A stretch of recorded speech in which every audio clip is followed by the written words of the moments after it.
Nugusti dachee Oromiyaa maal akka godhee fi ilmaan Oromoo maal akka inni gochaa ture goota walleedhaan barsiisaa turee fi dhalootaaf himaa ture Artist Daadhii Galaan. Gerargeera nanjedu tigerari mala gorsu tidira garanu nobsu tidari danu dugai arida naguguba atyo kandadi kanabo. Artist Daadhii Galaan waggoota dheeraa kan ittiin beekamu sirboota isaa inni ittiin uummata Oromoo barsiisuuf akkasumas nugusoota biyya kana hoogganaa turan keessaa warreen Oromoo irratti hacuuccaa jajjabaa geessisan bifa wallee isaatiin kan inni arrabsaa turee fi kan inni hojii isaanii gadi baasaa turedha. Artist Daadhii Galaan eenyu?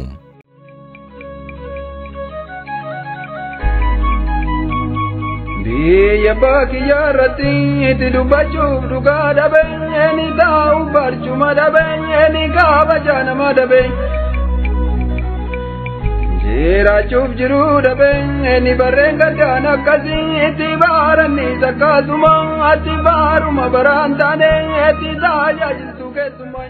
Daadhii Galaan godina Shawaa Bahaa Aanaa Liiban Cuqqaalaa ganda Jaarraa Gooroo bakka biyyummaa jedhamutti kan inni dhalate. Innis haadha isaa Addee Likkee Damisee fi abbaa isaa obbo Galaan Wanjoo irraa akka lakkoofsa Itoophiyaatti bara 1968tti kan inni dhalate. Weellisaa Daadhii Galaan akkamiin lubbuun dabarte yookaanis akkamiin lubbuu isaa dhabe. Noota isaa kutaa tokkoffaatiin hanga sadarkaa lammaffaatti naannoodhuma sanatti kan barate yookaan naannoodhuma dhaloota isaa fi magaala Bishooftuutti barate.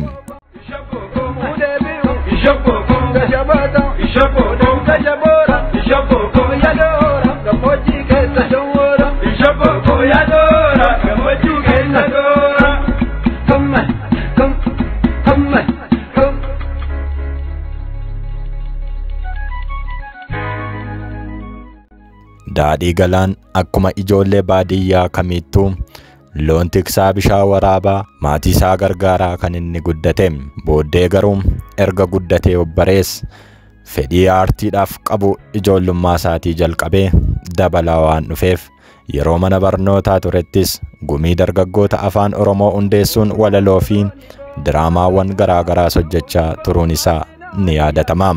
Hiriyoonni isaa kan isa waliin guddatanii akkasumas isa waliin baratan akka jedhanitti Daadhiin sirbootaa fi diraamaawwan hojjetu keessatti cunqursaa uummata Oromoo irra ga'u akka mul'isutti waan hojjetuuf yeroo hedduu reebichaa fi hidhaaf saaxilamaa turuu isaa ni dubbatu. Yeroo hedduus kitaabota seenaa dubbisuu fi maanguddoota irraa seenaa qorachuuf nama tattaafatu ture jedhu hiriyoonni Daadhii Galaan. Bara 2007 ammoo kitaaba isaa yeroo jalqaba aangoo sanyiidhaan dhaalame jedhu barreessee uummata isaa biraan ga'ees ture. Kitaabni kunis seenaa uummata Oromoo wareegamanii uummatichis garbummaa qolachuuf taasise of keessatti kan haammatedha. Walumaa galatti seenaa gabaabaa 137 kan of keessatti haammatedha.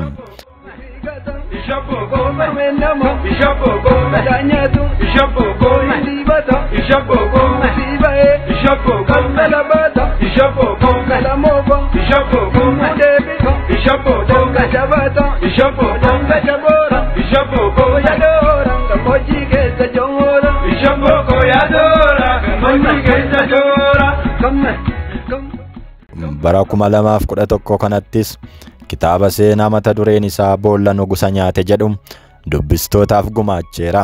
Kitaabni kunis yaadannoo jaallan Liiban Liibiyaa taatee jedhus gumaata aartii isaa kan biraati.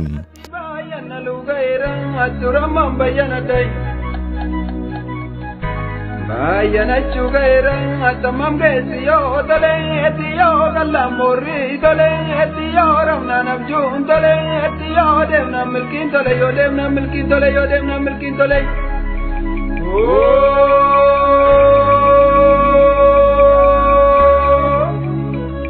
Yoo deemnaan milkiin tolee etti yoo tolee bamma tola ati gaafa maara masaayoo ati gaafa maarii waaqayyoo. Ava mari wakayo tika bazana di dale eti dara mo wali gale eti nada winda chigale pada winda chigale da winda chigale. Sirboota baaqee fi akkasumas albeemotas gumaachuun guddina aartii afaan Oromootiif dhama'aas tureera. Daadhiin weellisaa barreessaa akkasumas walaloo fi yeedaloos beessuunis ni beekama. Hordoftoonni fi daawwattoonni keenya Artisti Daadhii Galaan erga lubbuu isaa dhabee waggaa 6ffaan bara 2017 yeroo kana keessa.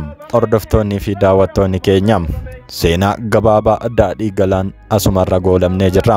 Seenaa bal'ina Daadhii Galaan qabannee walitti deebina. Agasittuu turtii gaarii isiniif hawwina.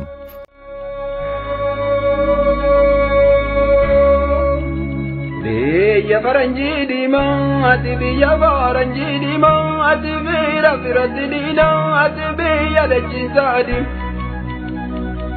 Oh barkadam nambadi iti bonni sana maguba ati gani sana maguba ati namni zakadukubai.